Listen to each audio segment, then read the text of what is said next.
Okay, good morning. I'm Ben Calkins. I'm the co-founder of the Center for Free Enterprise. As many of you know, we launched in 2015 with the idea of bringing people, ideas, and capital together, and we've been going at it since then. And now we have programs on the third Friday of September, November, January, March, and May. And in May, Tom Furness is going to orchestrate a program about scaling your business, so watch for that. Let me acknowledge briefly our sponsors, Wyndham Ratchford with Gold Key. He's our videographer. Use him for your video needs. Westfield Bank, which I understand exists no longer, is a sponsor, so we acknowledge them and their buyer, but I haven't had any contact with the buyer. And then we have Calkins Law Firm, that's my business law boutique law firm, is a sponsor, and Fast Forward Business Advisors, which is a business intermediary firm, which you can learn more about in the coming month. Now let me introduce briefly our panelists, and then we'll get underway. On the far right is Tim Dimoff. He's the founder and president of SACS Consulting and Investigative Services. Then we have over here, we have Marilyn Landis, president and CEO of Basic Business Concepts. She's from Pittsburgh, and I give her particular credit because she came here not only today, but also yesterday. So that's over and beyond the call of duty. And this is Samantha Smudz, who's with a partner with Cohen and Company. And then we've got Michael Furkovic, who's the founder of Physician CFO Solutions. Now, what I'd like to do first is to go down the row, and we can start with Tim. And our panelists can give you a little bit about how they got to where they are, sort of their career trajectory, and the bulk of what they do now. Do you want to start, Tim, with that? Sure. Thank you. Hey, good morning, everybody. Tim Dimoff, founder and CEO of SACS Consulting Investigation HR Services. Basically, I started in the trenches with the Akron Police Department, and then with the Federal Task Force, I got involved in some very intense, detailed stuff, which comes back to help me here, but white-collar crime, of course, narcotics and other type of federal crimes and investigations, and got a lot of training and all that. Finished up with the law enforcement career and started SACS Consulting 30 years ago, actually. And basically, we are now the largest ex-military, ex-law enforcement security company, investigation company in the entire Midwest. And our guys are all highly trained in detail. So we get involved in a lot of stuff. Doesn't have to really do with today's topic, but any type of security investigations, HR training, active shooter, terminated employee, we kind of attack the problems. But as part of that, we expanded about 15 years ago into doing financial asset tracking, which has exploded. So anytime a deal goes down or is going to go down, we will get, or there's a litigation, we'll get the call to really do an in-depth, either international or just a national or statewide financial investigation on the subject. And it could be for something as simple as a divorce, or a lot of times we get called on business deals. Now, how I relate to this group this morning is when a deal goes down, people call us, call me, and they want verification that this person they're going to do business with, or persons, or the company really is what they say it is, that it really has the value, that it has the reputation, and that it's not puffed up and exaggerated. And the best example I can give you is someone contacted us on a company that said they were a $5 million value company, and we proved to them they had a decimal point in the wrong spot. They were a 0.5 value. And also reputation, we dig into the background, because you don't want to end up doing business deals with someone that maybe wasn't arrested or charged in Ohio, but they were in California or Texas. So we do that intensive background check, and I'll stop there. Okay, Marilyn. Marilyn, Landis, Basic Business Concepts. I founded this fractional CFO company 26 years ago, before anybody else was doing it, and we still do it different than where everybody else does. We were first up to Focus CFO when they need what you all do. We do not come in with a minimum block of time or with a retainer. We work with rapid growth companies, and their need for the CFO skills vary from moment to moment. So I currently have a team of 16. We're still growing. We're currently in 12 major metro cities. We're still growing. We bring the best expertise to the table at the time that that rapid growth company needs. I refer to rapid growth companies, a couple of you have heard me say this already this morning, as the gangly teenagers of the business world. They are old enough to get a driver's license, but you wouldn't trust them yet with a company car. I have a team that loves those guys. Most of them are retired CFOs. As a result, when they get frustrated, I'll say, well, you raised a teenager, didn't you? They go, yeah. I said, you got one more to raise. But we cover a broad range of expertise. I spent 30 years as a commercial lender, so I understand that world, been there, done that. Did a lot of it with M&A and a lot of it with SBA financing, so I'm very familiar with that world. So as a result, since I've had my company, we're often called in to do that work, and because we work on demand when they need us, we're really good at the transition. If a company needs us for a while until they sell, they may not need us after they sell. Our success stories grow up and outgrow us, and they get a full-time CFO. If they're looking to buy a company, they may need a CFO until they come in and figure out what's going on to help them with the due diligence. So we do that pieces of it. Because of my commercial lending background, and then in the last 25 years, I've dabbled in everything, including crowdfunding and fintech and you name it. Reiner and I often talk about alternative financing. He's my go-to guy on that. As a result, we often quarterback the deals for companies when they need funding. We know all the various pieces. We work with pre-revenue companies, as long as they can afford to pay me. I don't take equity. All the way through, we've worked with $600 million companies. We've got the expertise in government contracting and everything else.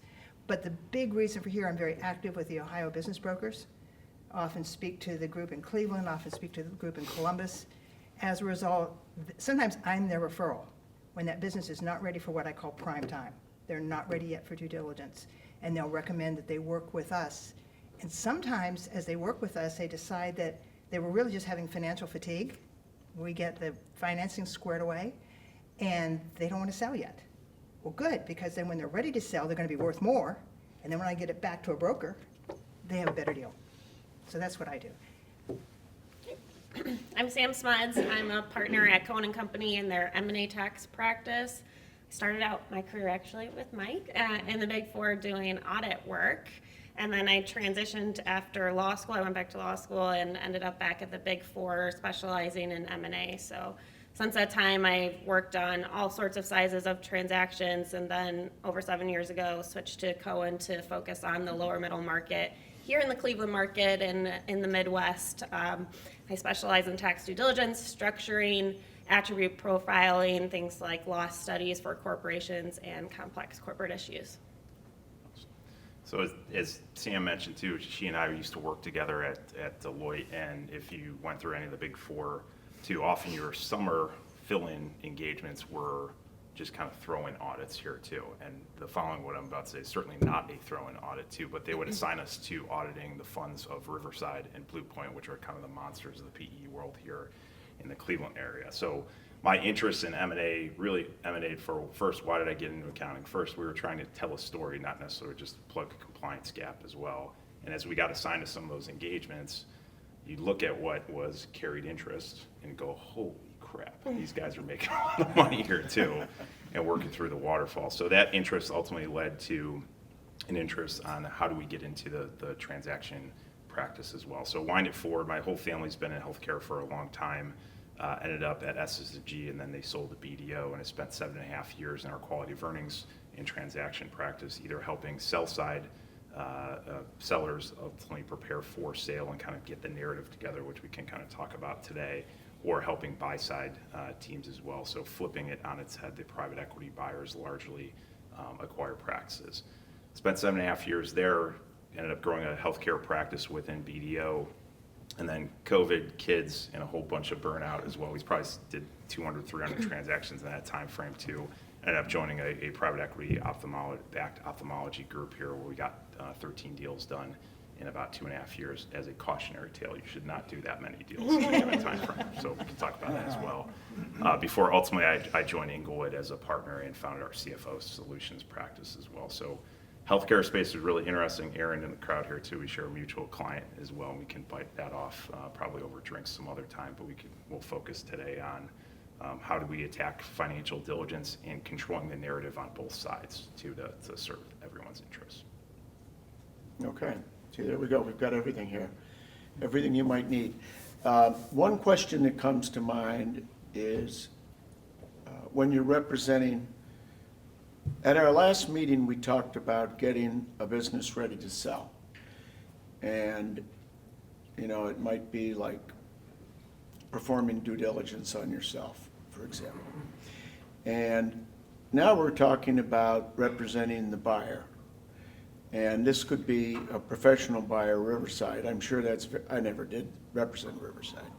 That's very different than representing a person, an individual buyer. And that's a lot of what I've done, is represent individuals or very small groups buying a business, and they don't have a lot of internal staff to devote to due diligence. So a good question might be, when would you recommend that someone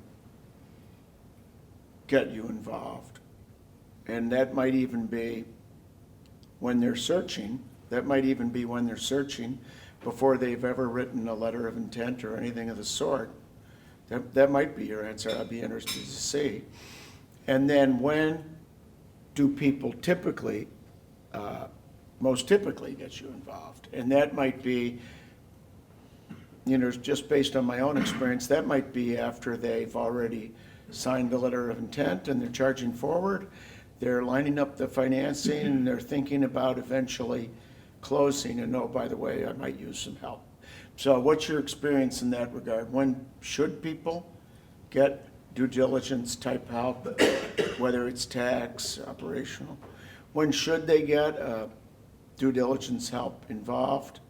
And then when do they? Most typically, when do they? And if the second is much different than the first, then why is that not good? Okay, Marilyn? I think one of the things we should see more of, because I see better success at this, is I have had work with some buyers who come to me when they're first looking at a business. Because across myself and the diversity of the team, we've probably got experience with that industry.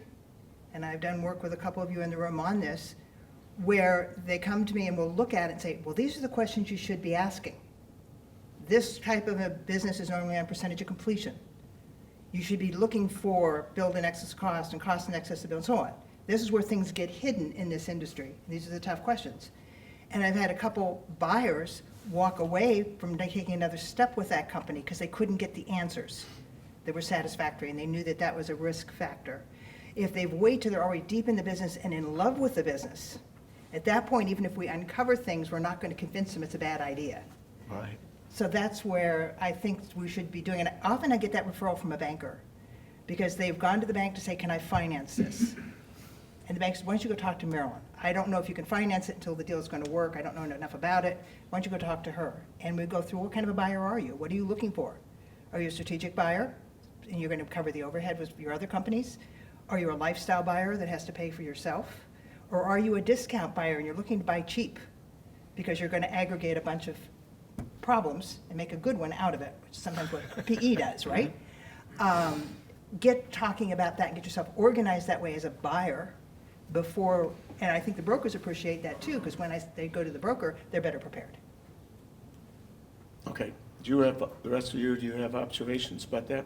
I can give you one, and I will tell you this. You need to check out who you're doing business with, who you're selling to, who's involved in your transaction, and you need to do it early. If I've heard it 100 times, it's the proverbial, oh my God, Tim, I wish we would have called you a year and a half ago, 6 months. Because we end up turning up, I recently did a $20 million deal. They had the money transferred, they did it, it was an international deal. And the guy that set the deal up was arrested for felony fraud 2 years earlier. No one did a due diligence on the broker, okay? And once again, and I think this panel's expressed it already, you know, you better know who you're dealing with before you do and start the deal. And it'll really save you a lot of money and headaches, so that's the big thing. Tim, when you do, when you check somebody out, can it be like quick and dirty, or does it have to be a very expensive and elaborate process, or you can size it accordingly? Yeah, I would tell you, quite honestly, a basic background check that we do would be somewhere between $2,000 and $5,000. So it's not a $30,000, $20,000 deal, depending on what you want. And the unique thing is we can do a total background check, including financial on them, and they will have no clue we did it. We can do it without them releasing us anything. And it's all above table and legal, but that's what you're paying for. You're paying for thoroughness, you're paying for confidentiality. You raise a good point. I was talking to a client in the last couple of days, and they said somebody wanted to partner with them, and their mechanic said to them, have you heard the news on that client, on that company? Like 91 indictments? Yeah, I've never seen a buyer hire someone like Tim, and I've never seen, I've seen people invest money in what turned out to be a nothing burger. Like nothing. You would have thought somebody could have figured that out beforehand. I've seen that happen, but I've never seen someone, you know, buy a business that wasn't, let's say. And I've never seen that. But in this day and age, of course, you don't know. Yeah.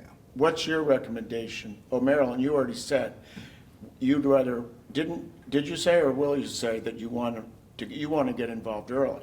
Well, if I am involved early, we can point those things out. Okay. From experience, and I said to the client, when he said, what about this? And I said, you need to follow this up.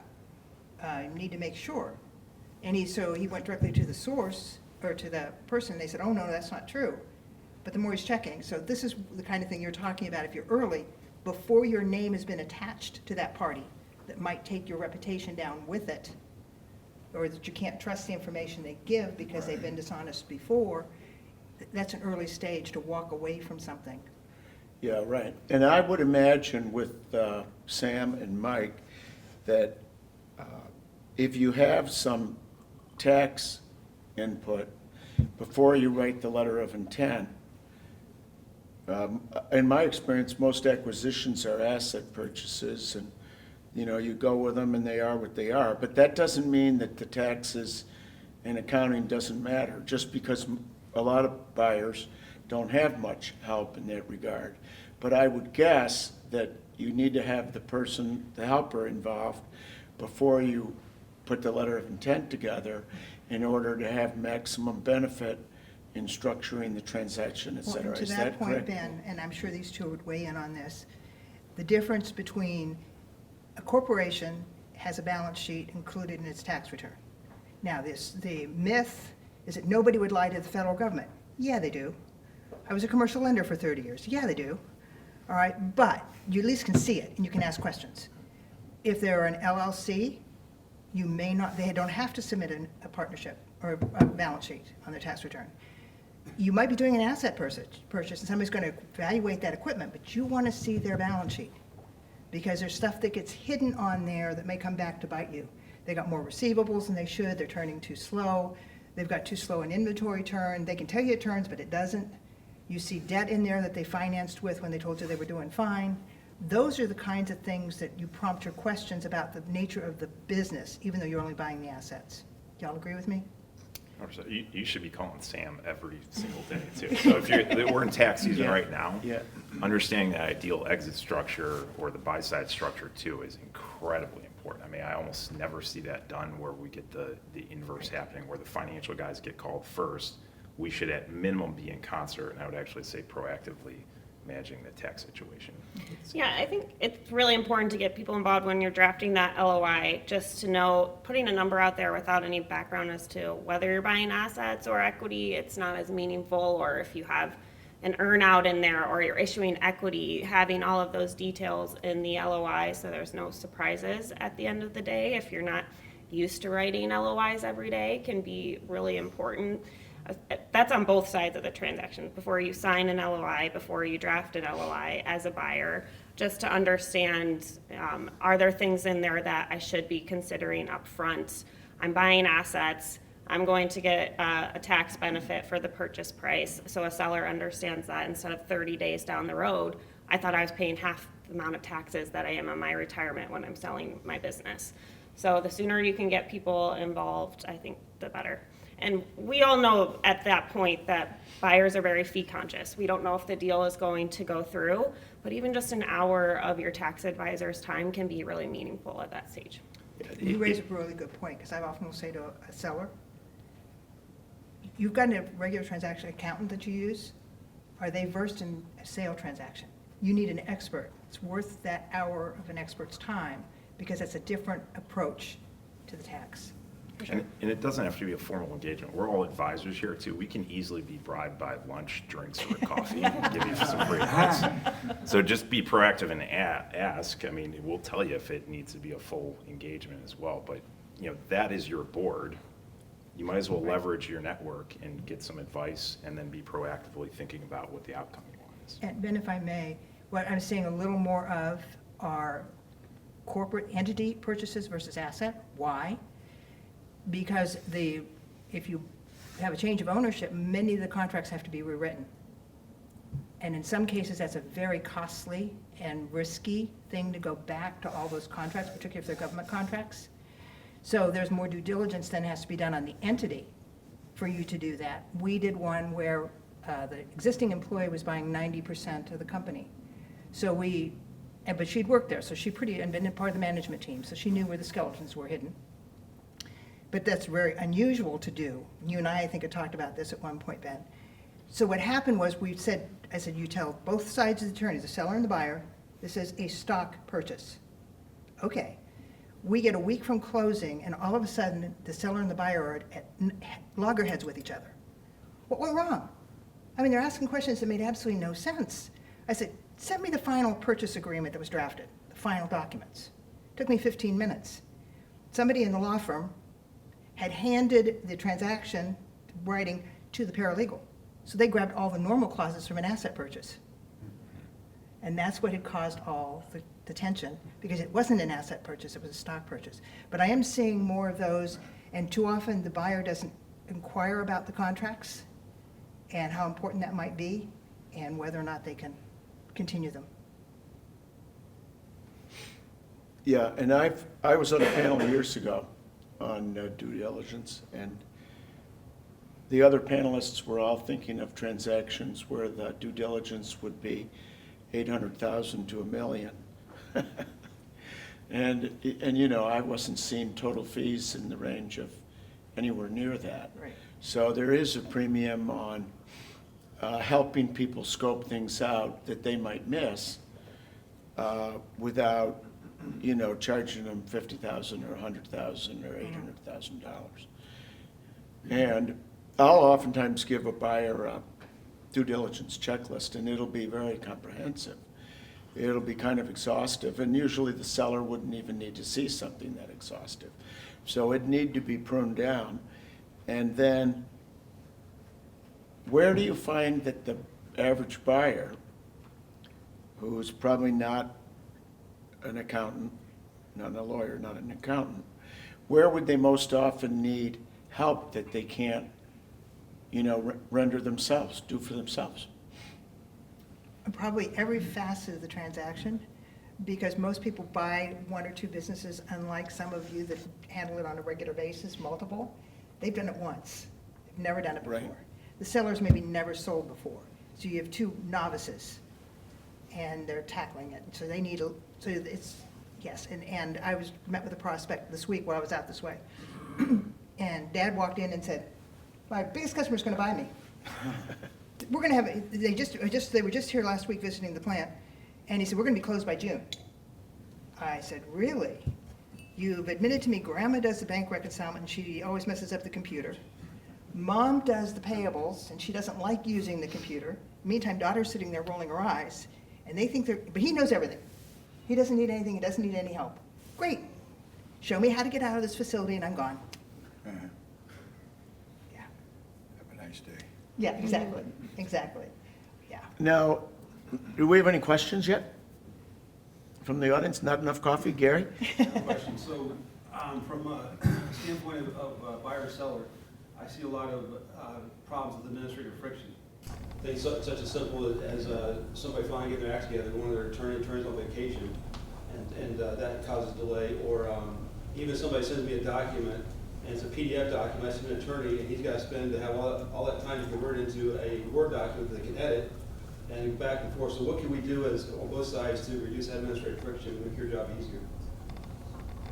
So first one, we just had a deal on this last year as well, where what we found midway through the deals were the advisors were driving it forward. So buyer and seller were talking. They actually had great clarity on what needed to get done and when. And then they'd hand it off to the service providers and everything would get mucked up and go, hey, that isn't what we negotiated. That's not what we talked about as well. So I would highly encourage both sides to have literal weekly same page meetings too. I'm an advisor. I'm not the client. My job is to listen to the client. I can lay out risks for them, but the reality is they don't have to listen to me as well. If they tell me to march in one direction, I got to listen to them. I might not like it, and if it gets to the point, I can always walk away. But really good clarity on what both sides are too. So the seller's goals and the buyer's theses, and then making sure everyone is aligned from a professional service standpoint too. So there's great clarity on what we're supposed to do and when. The other point I find times too, Gary, to your point, sometimes there's somebody in there who doesn't want the sale to happen. The CPA doesn't want to lose the client, all right? Or some of the family members who work there don't want to see it sold. And they'll become an anchor that will drag. You've got to anticipate where the bottlenecks are, what's causing the delay, who's feeding the information. In this case where I said they got the documents wrong, the nephew of the seller thought he knew everything about M&A, so he was advising people, and he got it completely wrong.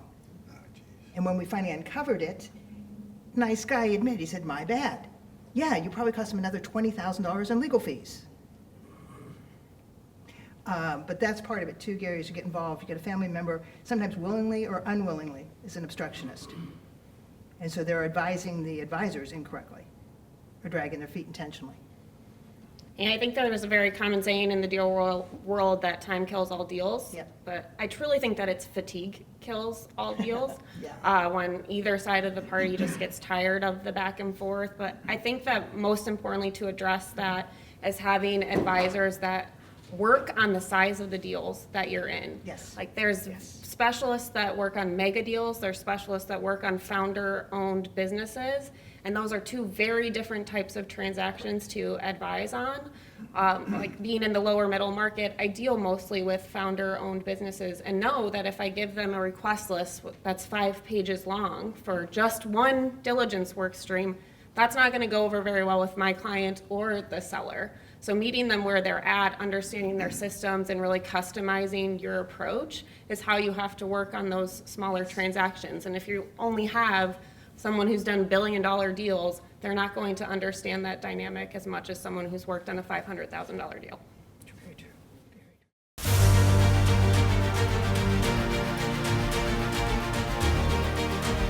I'm Ben Calkins. I founded Calkins Law Firm 10 years ago, but the idea of launching a business law boutique occurred to me decades earlier when one of my very first clients told me that I was the only attorney he had ever met who had done what he said, when he said, and for how much he said. When I heard that, I told myself that one day I would launch a law firm that would do what it said, when it said, and for how much it said, always. Why hire Calkins Law Firm?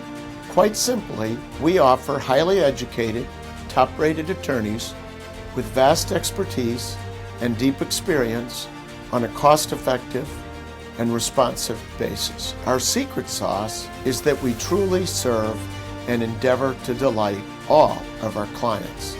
Our commitment to our clients includes empathy, expertise, experience, and enthusiasm, along with unparalleled ethics. Calkins Law Firm, client-focused and results-driven. Yeah, Gary? So, sorry. I So planted when you do Gary a out case- there. When you do a case, you find a professional that's on the one side or the other that's really gonna ruin the deal. How do you tactfully, the seller doesn't wanna hear about it. They've been with this guy for 30 years, and they don't wanna hear about it, so there's gotta be a way to really get their attention and help them understand what's at risk. I try to attract it up front, and we work mutually on the one client I was just talking about, so you know the characters that were involved in that one, Gary.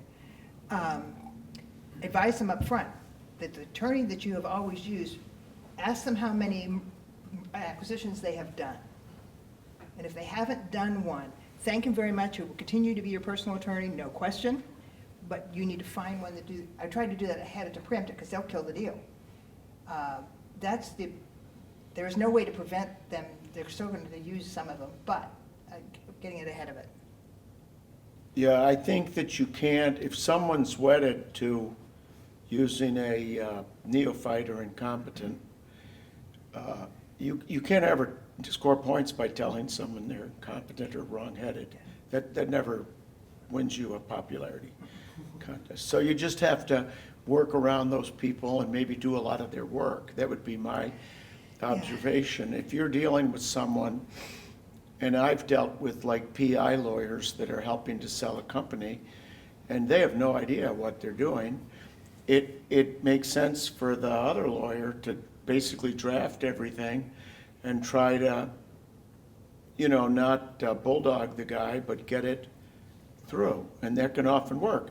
I had a client not that long ago who was quite confident that if the lawyer for the buyer and the lawyer for the seller never spoke,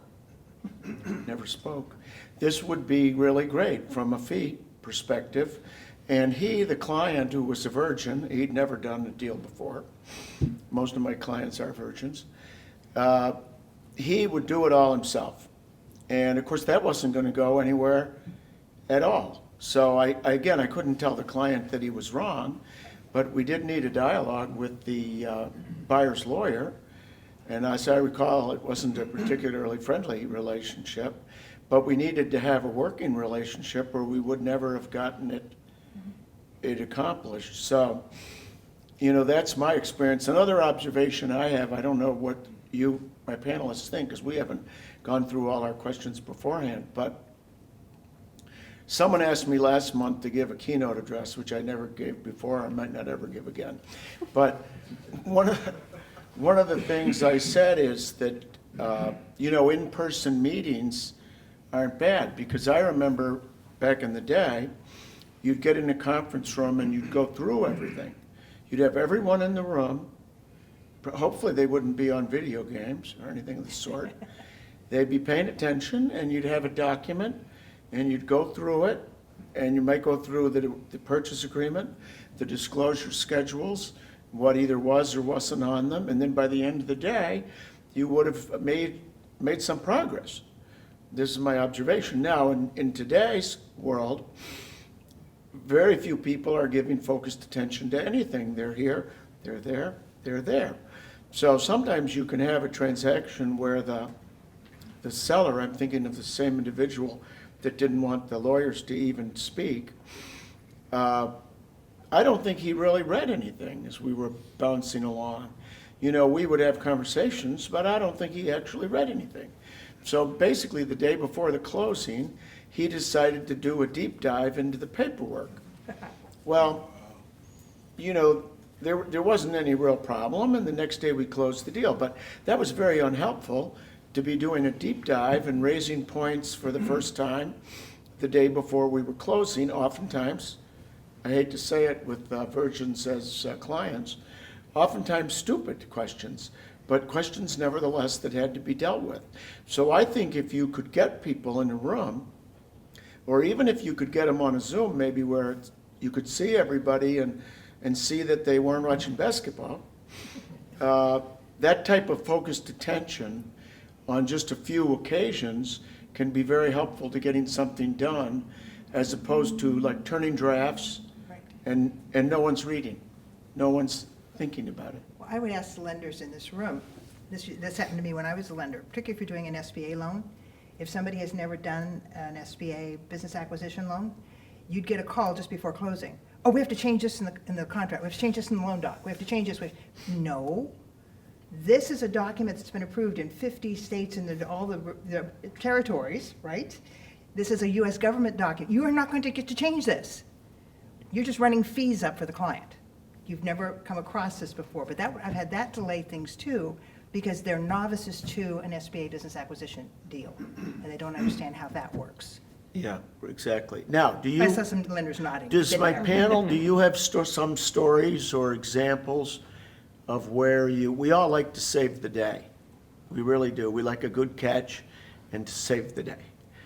And we don't even need to have everybody know we saved the day, but we know in our own mind that we saved the day. So do you have any experiences where you either saved the day by, I don't like this result very well. You saved the day by telling the client, the buyer, not to proceed. That's one way to save the day, and then you become a deal killer. But do you ever have a situation where you saved the day because you flagged something and then you did a workaround of some sort? Maybe you adjusted the price or had an indemnification, and then you were able to proceed without the buyer, disadvantaging him or herself by proceeding without the fix. I'm going to let the others talk first about where they saved the day. I've got one where somebody else saved the day and it was a disaster for the buyer. Oh, okay. Everybody celebrated. He was the hero Yeah. for a while. Yeah. But I'll let the others give their good stories first. Sam or Mike, do you have any such experiences where you either derailed the deal and saved the day, or saved the day by fixing it? Go for it. Sorry, so there's the technical aspect of just thinking creatively here too. So to your point before, it's not just talking amongst the advisors, buyer, seller, but also making sure some of your own advisors are speaking with each other as well. Because oftentimes we'll see this kind of very grade school-like game of telephone of the client is effectively translating, almost where I see this all the time. This is not exactly Yeah. the most exciting story, is on the closing adjustment or working capital too. Yes. So tax implications, lawyers, the QV guys here too, they just default to a certain mechanism, and then you read the document and go, that is even feasible. Maybe we don't even need working capital here as well. So that tends to happen all the time. Getting them in the room would usually yield a creative structure to basically work around perhaps a bad attorney or somebody on the other side that's inexperienced. I would actually harp on the other part of it too. There's the technical aspect, and then there's just the qualitative relationship aspect as well, where sometimes you actually don't need a technical solution. So one of the deals we worked on last year as well was with a seller who ultimately was just nervous the night before too. There are a whole bunch of reasons for it as well, and really what he needed was a phone call. It was like 10, 11 o'clock at night, and I just talked to him and said, there's a point here where you're going to have to make the leap too. We got all the ducks in a row. You got hundreds and hundreds of pages of legal documents and all kinds of other reports here too. At the end of the day, if you wake up tomorrow and you can't do this, we're good. He ultimately decided to go through the deal, and he was going to stay. He was one of these night owls that would stay up till 4 in the morning reading everything to a T. And I said, go spend time with your wife, enjoy it, and if you wake up tomorrow morning, just give us a call, and if you say you can't proceed with this, we're here to serve you as well. That ultimately got the deal over the finish line. So some of the stuff doesn't need a really technical solution. Yeah, I don't know if tax generally saves the day at the end of a deal, but I would say it's something that comes up so regularly is the purchase price allocation at the very end. And I think that that's something where with experience you learn to bring certain things up to sellers on day 1 versus day 65 when they're getting ready to close, because often it comes as a surprise that you've been negotiating that working capital for quite a while now, but now there's this tax aspect of applying those net working capital principles to your tax returns. And where this comes up in the lower middle market most often is taxpayers are usually on the cash basis in this regard. And when you're looking at net working capital, everything's on accrual. So for instance, accounts receivable from a tax perspective, Those sellers have never recognized the revenue for tax purposes associated with those receivables. And if they have millions of dollars of income they weren't expecting the day before close, because the buyer thinks that's the seller's responsibility, that causes more heartache at the end of the deal than any other aspect of tax that I work on. So in that scenario, it's one of the first things that I always look at and bring it up. Hey, I'm representing you as a seller. The buyer's gonna want you to be on the accrual method for tax purposes. So we need to calculate this cost up front so that you know it. We're not going to bring it up, but we're going to be prepared for it when it comes. Okay, Marilyn, you have your Do you have big a story success story. first? Tim? Sure, but go ahead. Well, I have, a former banker I had worked with had done an SBA acquisition loan, their bank had, and the buyer was struggling, really struggling. So she called me and she said, would I go out and take a look at what was going on, figure it out? And this was out in Kansas and Kansas City, Missouri. So I get out there, and the guy had been trying to, but he'd been working there running, it was funeral homes. He was running 2 very large funeral homes. And he wanted to buy it. Because he was a minority, they were stretching to give only 5% down, let him finance 90% of it. They threw some working capital into the deal, and I'm sorry, bankers, the way y'all calculate working capital is worthless. CPAs, the way you calculate it, it's worthless. Your point about the receivables, the payables, the inventory, much clearer, and I've convinced a few banks to use that method instead of what they use. But they threw in some working capital. Well, the problem was it had been a valuation that was based, the 90%, 95% was based on, was a discounted future value. So this guy was buying into the future. The problem is they used a 6% growth rate. The funeral homes in their entire history had never had more than 4, and you can't run a sale in the funeral business unless you hire a hitman. All right? So he was not getting anywhere, and it had fast declined. The seller of one of the funeral homes was still working there, and the buyer discovered money disappeared on its way to the bank. I said, why is he not fired? Because his name is still on the door, and we'd lose the whole community if he's not there. All right? So this was a situation, so it didn't do him a favor by overvaluing the business, over-lending against it, and he had no wiggle room. Because once y'all, if you've done an SBA acquisition, by law, the SBA has to take all available collateral. So there's nothing left for them to go to borrow any additional funds. They're stuck. They're really stuck, so you better get it right at that. So at the end of the day, there was nothing we could do. And the guy honestly knew the funeral business. He had just been in the wrong situation. So they got the seller, which is a big conglomerate, national conglomerate, to buy it back and bail him out. So that was where we saved the day for the lender, and we saved the day for the guy who was bought it, but that was post-closing. They had done him too many favors. Yeah. Wow. Tim? Yeah, my situation's pretty simple. I have 2 variation of stories. When we do our due diligence and our background and we do it early on, and they ask us early on, and we find stuff, they're basically ecstatic. Boy, are we glad we did a background, and we're finding out very early this is not the person or entity that we want to do business with. So that to them is good. Then I get the ones that are almost at the bridge of the deal. Yeah, you know, we were thinking, or they had a suspicion, or they just had a gut feeling. And that happens a lot. Before we sign in a week or 2, can you hurry up, do some due diligence background? And they're really interested in reputation too, which is important. Because on a lot of these deals, we're talking up here about the technology or the technical part of the deal, the money, the deal, the loan, the interest. But the other piece of the sandwich is the person, the persons. In a lot of deals, they might be staying on for X amount of time, or they might take a minority position with the company. But anyway, when they ask us to do the due diligence, the background, the reputation, whatever, and it's towards the end of the deal before they're ready to sign, and we find out some negative things, that's a bone crusher to them, because they go, we did all this work, we paid all these fees, we did all this other stuff, and now we're finding out we shouldn't do business with this person. And that's disappointing. So what I tell them is, hey, time out, thank God you found out this is not the right persons or entity.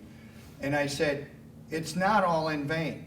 You did a whole bunch of work with your financial people and stuff, and all those contracts and all those agreements. Listen, you can keep the majority of all that ready for the next right person. So I try to make them understand, because immediately they think about all the money they spent and that it's totally wasted. And it's not. These three people here, if they worked with them, I would say 90% of what they did is going to be duplicatable for the next deal. Maybe some little. So I walk them through that scenario so that they feel better and can sleep. And I will tell you, once I walk them through that, you would take it for granted that they would process that and think that. And I'm here to tell you, no. When I tell them this person or entity is not the deal they want, they automatically go into a massive, anxiety. And I explain to them it's not all in vain. So I think that's really important for us all to understand that as part of the deals that go bad. Explain to them what they paid for and how it can be used further, because the due diligence, the research, all the options have been explored. So. I can't tell you how many times people would just try to close the deal anyway, instead of saying this was opportunity cost, and the old cliche of the best deal is one you don't do as well. Be ready to walk away. That's might be the best option. Any questions? To that point, it's when I told a guy one time when I was a lender that it was not something he should do, all right? And years later, I'm at an event speaking like this, and he's in the room, and he stands up and says, I see Marilyn there. I'm like, uh-oh. He stood up and he said, I want to tell everybody in this room, she gave me the best advice. I am so glad I listened to her and I didn't go and buy a business. So sometimes they don't like what they hear. You may never know that they agreed with you, but it does happen. And it doesn't have to be newbies. I mean, I see this all the time at the professional private equity level, because a junior partner is trying to make senior, and so all the incentives just get misaligned. And they have pools of just dead deal fees too. They just don't heed the advice. Anymore, yeah. Yeah. My name is Wyndham Ratchford. I'm the owner of Creative Gold Media, a video production company here in Northeast Ohio. We help small and large clients tell powerful stories through video content. Having worked with organizations in diverse industries, we know there are numerous opportunities to utilize video for growth and branding. Our team has key insight that I'm confident will help reach target audiences you are trying to connect with. Are you open to chatting about some ways we can help with video? If so, please email a convenient time to chat, and I will follow up with you. I appreciate you and your time.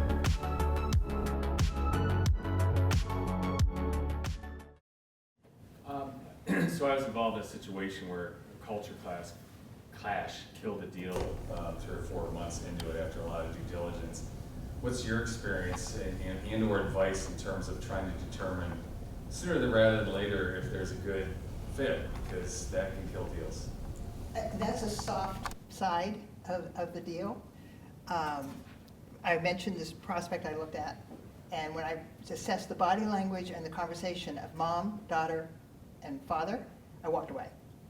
Because even if I were to help them get their financials ready, nobody was going to buy into that. Nobody was going to accept it, and I just walked away. But you do have to do that, and that's a hard part if we're hardcore financial people, all right? One of the things I've been working with my team on are some of these, what I call softer skills. And my team refers to the fact that I'm the one that gets things unstuck, simply because of the experience I've had with a number of ups, downs, and things in my life, right? So I'm often brought in to say, what do you think? And that's what we're trying to get better at. We've had clients where that goes wrong, where there's a culture shock in there, and we didn't anticipate it. So, and that's absolutely true. The technical side can blow up a deal. I had a buyer, the buyer moved all the way from Pittsburgh to Philadelphia to buy this practice. The day of the closing was the first time the seller realized his tax liability and refused to sell. Well, by then it had all been announced a change, so the practice evaporated and everybody lost on that deal, right? But the culture one is much tougher. I actually worked for a bank that was acquired by another bank that had a culture change. And I know what it was like for the employees and the officers. That was wicked hard. That was wicked hard. And they didn't anticipate that in the beginning, because the assumption if the two big guys come together, one's going to force the other. Doesn't work that way. You're absolutely right, and that's a tough one to recognize. I actually have somebody under contract for me that we can bring in when we need him. His specialty is working when there is a office politics problem, a generational problem, other issues that are bringing the business down. There's a good core business, but it's causing strife. He's been very successful getting in there and getting that resolved, getting the business stable enough that then it could be sold without a cultural issue. So when we have an issue, we bring him in as a consultant to us to help us figure out what's going on. Because you're right, that's one that's, we're not trained to identify. We're CFOs, all right? That's not our expertise, but that's his, and we bring him in to evaluate when we have an issue. It's a very good point. I want to say something really quick on your question. It's really important. Unfortunately, this goes back to my law enforcement interrogation interview days where I got an extreme amount of training. And we were taught, and it works, to separate all parties that you want to talk to and get the real facts from. So an example in law enforcement, one time I had a son who was in his 20s and the mother, and they both were in the room, and we were asking the son whether he did this crime. Well, you know, he keeps looking at mom, and he doesn't want to talk because mom's there, and he's worried. So we separate them, and all of a sudden the son just, you know, full confession, tells you all the details. Go to the mom goes, my son would never do that, blah, blah, blah, blah, blah, blah, you know, and of course. So what I will tell you which works on this situation is, what you should do early on is you should get all parties involved, especially if it's a family business. Let's just say there's a mom, a dad, and a daughter, as an example. Or there's 2 or 3 partners. You should get them all individually at some time and make up some simple excuse. Hey, I'd like to talk to all you individually. I got individual questions, no big deal, blah, blah, blah. And get them one-on-one and say, hey, what do you think about this deal? What do you think about your partners? What do you think about your family members? Give you an example. We had a family, and it was a son, a mom, and a dad. And we talked to the dad one-on-one, and the dad started the business. Well, so what do you think he said? He said, I'll tell you right now, Tim, man, if I don't get my $10 damn million, I ain't signing shit. Okay, now that tells you something really important, you know? And we talked to the daughter, and she says, well, look, I know my dad, and I'm going to tell you, if you don't get 10 million, he ain't going to sign shit. Okay, so now we know where the shit is, you know, and we know what the number is. And the mother, we talked to her, and she said, I love my husband and all that. He worked really hard. You know, he actually deserves more. We deserve more than 10 million, but I'll go with whatever deal my husband agrees to. So we know we have a potential ally. We know the daughter is there, but we know where the father is. So then what do you got to do? You got to talk to the dad, the owner, and say, hey, look, we just want to know something. We're going to try like hell to get 10, and you know, but what happens if we can only get 8, 8.5, you know? And his reaction is going to tell you. And he says, no, don't even come to me with anything under 10. They do their due diligence. They come back and they go, this company ain't worth more than $7 million on paper. So you find your answers ahead of time, and that's how you do it. Pull them individually. I also think, Ken, it's really important not to fall into the Zoom trap when you're in these transactions. People lose sight of the fact that you should still be meeting in person regularly with this team that you're going to be working with on a day-to-day going forward. You spend hours a day on Zoom, no cameras. You don't really get to know a person like you do if you're there in person. It's so easy nowadays to just do everything over calls. But when you're talking about a culture fit, I think it's really important to make sure you and your business advisors are there in person. One of the things you can't see on a Zoom call, just as a tell sometimes when they're really uncomfortable, their leg is doing this. Yeah. On the Zoom, you don't see that. Yeah. You The see other them- thing on Zoom versus in person, human nature, they've done studies on it, in person builds trust and relationships. That person, that seller, if you meet them in person several times, they start to like you, they start to have confidence in you, they start to lean on you, they start to trust you. they'll start to listen to you. You're exactly right. On Zoom, you don't build no bridge of that personal relationship. It's huge. One of the things I don't like about where financial diligence has gone, both in terms of speed and bringing out costs, is this over-reliance on Zoom and Teams too, because it becomes more checklist driven. Yes. When we used to fly everywhere, it wasn't us just going on the same question list that we would do in Zoom. It would be, hey, we're going to lunch, and they would just open up, and I cannot tell you how many findings we had just on one-off comments that would either inform the next set of questions we had or just get baked into the report, or might not even get baked into the report, might be a call on the way back from lunch saying, hey, you're gonna wanna inquire about this too. Or a very simple example I could give as a lender. In those days, we had to go in person, we didn't have Zoom. You walk in and you walk through their warehouse. There's dust on some of that inventory. All right? Somebody may come in and value the inventory, but if there's dust on it, it's been there a while, all right? Those are the things you don't get, because they can selectively show you. You know, when we first started doing the Zooms, I was taking some of them from my home office. My staff said, Marilyn, there's something on the bookcase back there you need to get rid of. I turned around and looked at it. It'd been there for 31 years, never occurred to me. It's gone. All right, do we have any more questions from the audience? Okay, I'm going to give my panelists one more opportunity to leave you with something to think about. Just one word of advice they would give to a buyer regarding acquisition due diligence. So we'll go down the row and we'll do that, and we'll see if we have any more questions, and then we'll adjourn to get you out of here to watch basketball by 9. Okay. I think just the point that we started off with here too, get your team in order yesterday too. You should be thinking about this stuff absolutely now. Again, it doesn't have to be a full scope engagement, and they have a lot of fees here too. Just start taking your advisors as a group out to lunch or drinks and get talking too. Do that now. I would say don't accept what you don't understand. You have a lot of advisors on your side. Make sure that you understand what they're telling you and what they're recommending that you do. Don't go in blind just saying, well, they're my advisor, they're really good, I'm going to follow their advice. Take the time. We love explaining what we're talking about to all of you, so I would make sure that you take the time to understand that. One piece of advice I would have for everybody that I learned when I crossed the table from being a lender to being on the other side, the year-end financial statements can look great, but they don't tell the story. So as a buyer, the buyer should ask for by month for the most recent year. See seasonality? They should ask for the balance sheet by month. So they question certain anomalies that are in that balance sheet. Remember, you're buying, whether you buy the entity or you buy the asset, you're buying a business thing, and you're buying all the problems that come with it. I call them, this great book, if you want to read it, Sacred Cows Make the Best Burgers. All right? What was the name? Sacred Cows Make the Best Burgers. All right?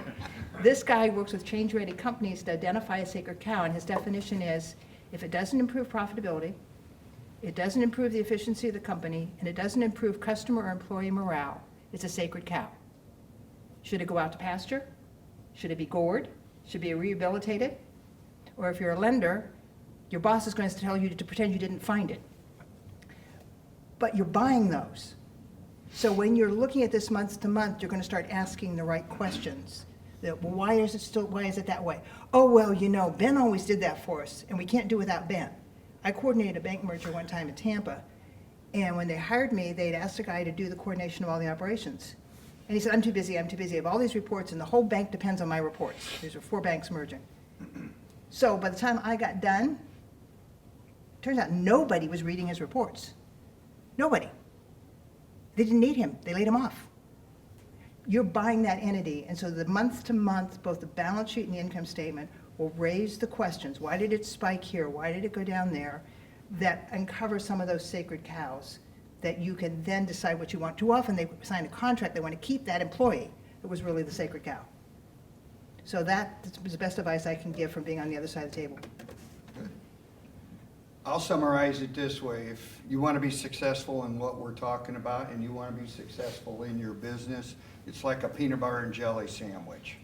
Okay? There's a couple different things. Bread, jelly, and peanut butter. but they all go together very well, even though they're distinctly different. What we talked about today, and I'm really glad we covered it, there's a technical part, of the deal, the financing and all that, and the valuation. But the personal side, the high touch versus the high tech, they're both equally important. We touched on them. I was really glad to hear that, because I'm here to tell you the high touch is the piece that's always missing. And if it's missing, you'll never defeat your challenges and your obstacles in your deal. So it's as simple as that. Okay, any questions? I think our panelists will stay around afterwards. Hopefully they will for a few minutes. Yep. I thank you all for coming. Let's have a round of applause.